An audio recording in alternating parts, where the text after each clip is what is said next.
सभी साथियों को जैसी राधे। आज हम फिर प्रस्तुत हुए हैं आपके अपने YouTube चैनल निशंक सुरेंद्र में एकादशी व्रत के लिए जानकारी लेकर। सर्वप्रथम आपको बता दें कि साल 2025 की आखिरी एकादशी व्रत इस साल का पुत्रदा एकादशी जो पूष मास की शुक्ल पक्ष को आती है। ये साल में दो होती हैं, एक श्रावण मास में आती है और एक ये पूष मास में आती है। तो पुत्रदा एकादशी का व्रत बहुत ही महत्वपूर्ण और विशेष है। जिन परिवारों में बच्चे की प्राप्ति नहीं होती है, संतान प्राप्ति नहीं होती है, उनके लिए ये करना बहुत विशेष लाभकारी होता है।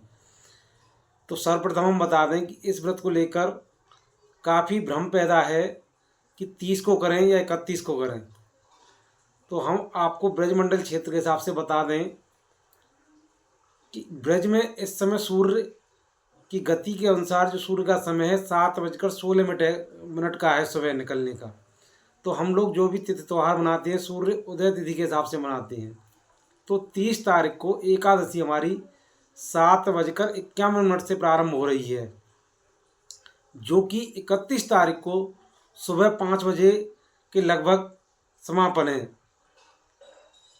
तो जो व्यक्ति स्मार्ट संबंधित हैं वो 30 तारीख को व्रत कर सकते हैं। उस व्रत का प्रायण 31 तारीख को 1:26 दोपहर तक रहेगा।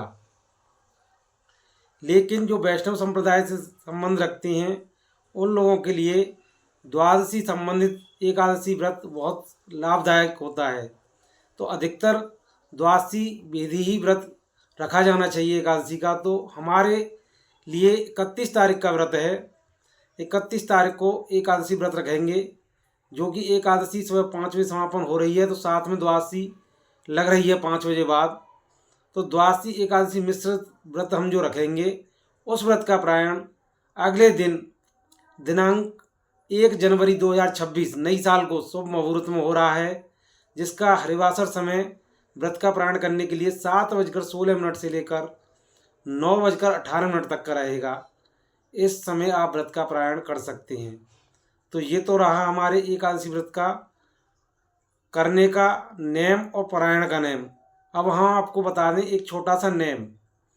जो व्यक्ति संतान से वंचित हैं, जिनको सुख प्राप्ति नहीं है संतान की, उनके लिए ये छोटा सा उपाय है कि एकादशी व्रत करने के दिन आप दशमी के दिन एक समय भोजन करें।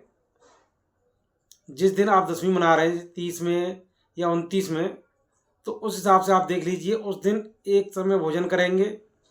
दूसरे दिन एकादशी व्रत करेंगे फलाहार के साथ, जिसमें कि आपको हरी मिर्च नहीं खाना है, साबूदाना नहीं खाना है। ये एकादशी व्रत में नहीं लिया जाता है।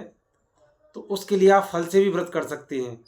तो जिस दिन आप एकादशी व्रत करेंगे उस दिन लड्डू गोपाल जी के सामने 2 फल छोटे से कोई भी आप बाज़ार से लेके रख सकते हैं ठाकुर जी के सामने, और अपना व्रत प्रारंभ कर सकते हैं अपनी पुत्र प्राप्ति संतान प्राप्ति कामना करते हुए।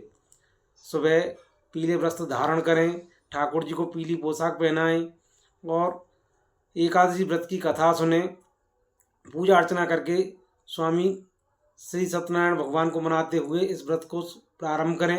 और पूरा एकादशी व्रत करने के बाद अगले दिन इस व्रत का पारायण करें। अपनी सामर्थ्य अनुसार ब्राह्मण को दान दें। दान देने के बाद आपका व्रत का जो पारायण होगा वो पूरा हो जाएगा।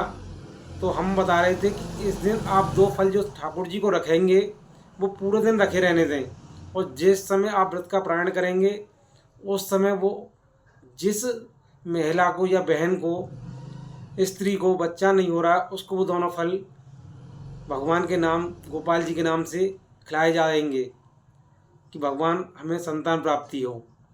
तो इस तरह से आप संतान प्राप्ति के लिए करेंगे। और एकादशी के दिन विष्णु सहस्त्र नाम का पाठ करेंगे। इस तरह से आप संतान प्राप्ति का सुख प्राप्त कर सकते हैं। ये हमारी जानकारी रही। आपको कैसी लगी इसके लिए हमारे चैनल को सब्सक्राइब करें, शेयर करें, कमेंट करें। जय श्री राधे।